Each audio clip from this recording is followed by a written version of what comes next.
কুমার রহমতুল্লাহি ওয়া সুধী দর্শক, আপনারা আমার নাজমুল ইসলাম চ্যানেল থেকে সবাইকে শুভেচ্ছা নেবেন।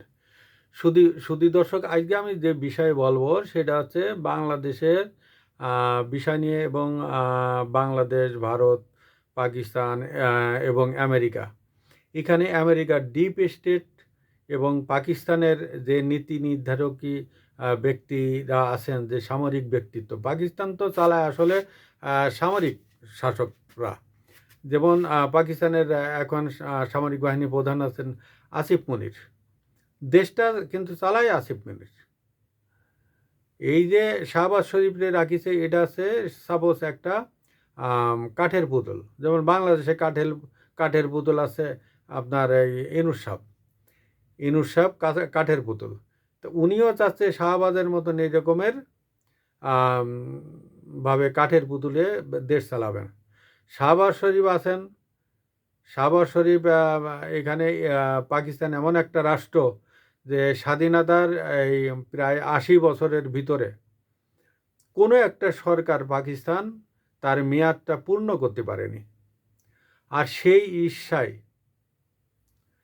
তারা বাংলাদেশটা পাকিস্তানের মতন বানানোর জন্য উঠে পড়ে লাগিছে। যেমন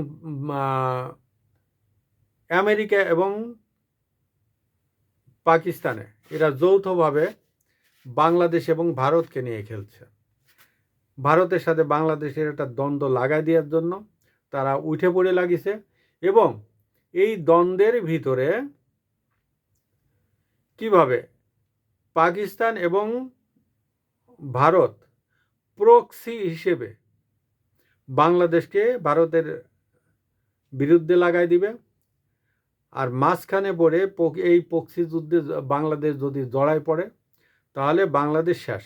বাংলাদেশ যখন একটা অকার্যকর রাষ্ট্র হয়ে যাবে, বাংলাদেশ যখন একটা সিরিয়া হয়ে যাবে, বাংলাদেশ যখন একটা প্যালেস্টাইন হয়ে যাবে, বাংলাদেশ যখন একটা লিবিয়া বা ইরাকের মতন হয়ে যাবে, বাংলাদেশ যখন একটা আফগানিস্তানের মতন ব্যর্থ রাষ্ট্র হয়ে যাবে, তখন এই বাংলাদেশের সেন্ট মার্টিন নিতে আমেরিকার এক মুহূর্ত লাগবে না। তখন তারা, যেমন পাকিস্তান তাদের গোয়াদার বন্দরটা দিয়ে দিচ্ছে চায়নারে, ঋণ শোধ করতে পারেনি বিধায় তাদের বন্দর একটা চায়নাকে দিয়ে দিছে ঋণের বদলে। তখন বাংলাদেশ এই ঋণগ্রস্ত হতে হতে এখন তো $110 বিলিয়ন হয়েছে। 1 ট্রিলিয়ন প্লাস 10 বিলিয়ন ডলার হয়েছে ঋণ বাংলাদেশ। এই ঋণ যখন শোধ করতে পারবে না, তখন তারা প্রস্তাব দিবে, ঠিক আছে ভাই, তোমরা আমাদের ওই দাও, সেন্ট মার্টিনটা দিয়ে দাও, তোমাদের টাকা পয়সা আপাতত এত পার্সেন্ট 50 মওকুফ করে দেওয়া হলো। এই ধরনের প্রস্তাব তারা দিবে। এই জন্য তারা এই দেশটাকে অকার্যকর রাষ্ট্রে পরিণত করতে যাচ্ছে। সেন্ট মার্টিনের বিষয়ে তারা আইয়ুব খানকে প্রস্তাব দিছিল। আইয়ুব খান এই দিচ্ছি বলেও কিছুদিন পরে বাংলাদেশ স্বাধীন হয়ে গেল। আচ্ছা, তারপরে তারা বঙ্গবন্ধুকে প্রস্তাব দিছিল, বঙ্গবন্ধু রাজি হয়নি। তিনি বলেছেন, এই জন্য আমি এই দেশ বিক্রি করার জন্য আমি পাকিস্তানের সাথে যুদ্ধ করিনি। তারপর জিয়াউর রহমান বলছেন, উনি তো আরও জাতীয়তাবাদী ছিলেন, তো উনি বলেছেন যে না, সম্ভব না। ইরশাদ সাহেবকে দিতে চাইছেন, ইরশাদ সাহেব বলেছেন যে আমি যদি দিই, বাংলাদেশের জনগণ প্লাস এই দুই নেত্রী আছে, এই দুই নেত্রী ডাকে আমাকে বাংলাদেশ থেকে উৎখাত করে দেওয়া হবে। আর তৎকালীন তারা হাসিনা এবং খালেদার সাথেও আলাপ করেছিল। তৎকালীন যে সম্ভবত রিগান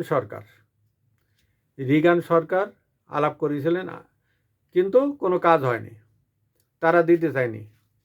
হাসিনা তো নায়কারে না, খালেদা জিয়া বলছেন না, তারা দুইজন না যখন বলিছে তখন আমার দ্বারা সম্ভব না যে এই দুই নেত্রীকে রাজি করায় ইরশাদকে দিয়ে একটা চুক্তি করবে, কিন্তু হলো না। তারপরে হাসিনা খালেদা দুইজনকে তাদের 2 মেয়াদে বলেছিলেন।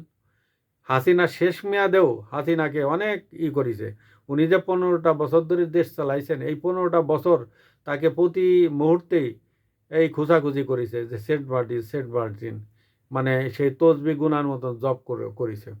কিন্তু সমস্ত প্রস্তাব যখন ফেল হলো, তখন তারা পাকিস্তানকে দিয়ে এই বাংলাদেশকে অকার্যকর রাষ্ট্রে বানানোর জন্য তারা এই দেশের মৌলবাদীদের, সন্ত্রাসীদের, এই দেশের উগ্রপন্থীদের উস্কে এই দেশটা ধ্বংস করার একটা চিন্তাভাবনা আছে। আজকে বাংলাদেশের সমস্ত গণতান্ত্রিক প্রতিষ্ঠানগুলো ধ্বংস করে দেওয়া হচ্ছে একটা একটা করে। বাংলাদেশের কোনো একদিন হয়তো ইতিহাসে এটাই লেখা থাকবে যে বাংলাদেশে একজন নোবেলজয়ী আসছিলেন, সেই নোবেলজয়ী এই বাংলাদেশকে অকার্যকর রাষ্ট্রে পরিণত করেছেন। এই নোবেলজয়ী বাংলাদেশের সমস্ত গণতান্ত্রিক প্রতিষ্ঠানগুলো ভেঙে চুরমার করে দিয়ে গেছেন। আজকে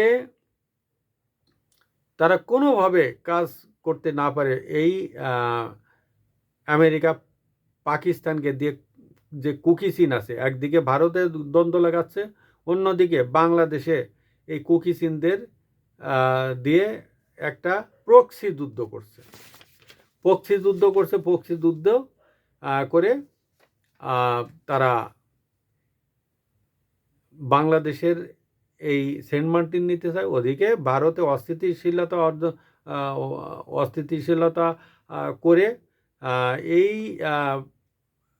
ভারত যাতে বাংলাদেশকে নিয়ে ব্যস্ত থাকে, বাংলাদেশকে নিয়ে তারা ব্যস্ত থাকবে যে বাংলাদেশ এই যে একটা রব উঠিছে যে 7 সিস্টার খেয়ে দিব, 7 সিস্টার ইটা করব ওটা করব, 7 সিস্টার দখল করে নিব, মানে এইটা বললেই তো ভারত ব্যস্ত থাকবে বাংলাদেশ নিয়ে।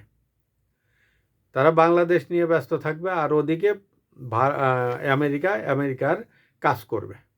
যেমন ইউক্রেনকে নিয়ে ব্যস্ত হয়ে পড়েছে রাশিয়া, তারা আর এদিকে ডাইনে বামে তারা তাকাইতে পারছে না, এদিক ওদিক তারা কোনো করতে পারছে না।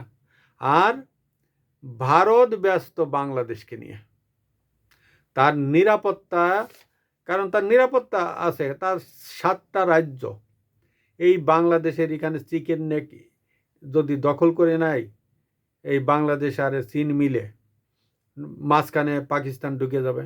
এই চিন্তায়, এই দেশের নিরাপত্তা চিন্তায় বাংলাদেশ নিয়ে ব্যস্ত হয়ে পড়বে। ভারত আর চীনের দিক বা অন্য কোনো দেশে নজর দিতে পারবো না। শুধু দর্শক, আমাদের বাংলাদেশটা ভালো থাকুক, আমরা কারোর সাথে কোনো জ্ঞানদাম ফেসাদ করবো না, সবার সাথে আমাদের বন্ধুত্ব, কারোর সাথে শত্রুতা নয়, এই প্রত্যাশায় আজকে আমি শেষ করছি। আপনারা আমার পাশে থাকবেন সাবস্ক্রাইব বা ফলো দিয়ে, তাহলে আমি সামনে আরও সামনে এগিয়ে যেতে পারবো। আসসালামু আলাইকুম ওয়া রাহমাতুল্লাহি ওয়া বারাকাতুহু।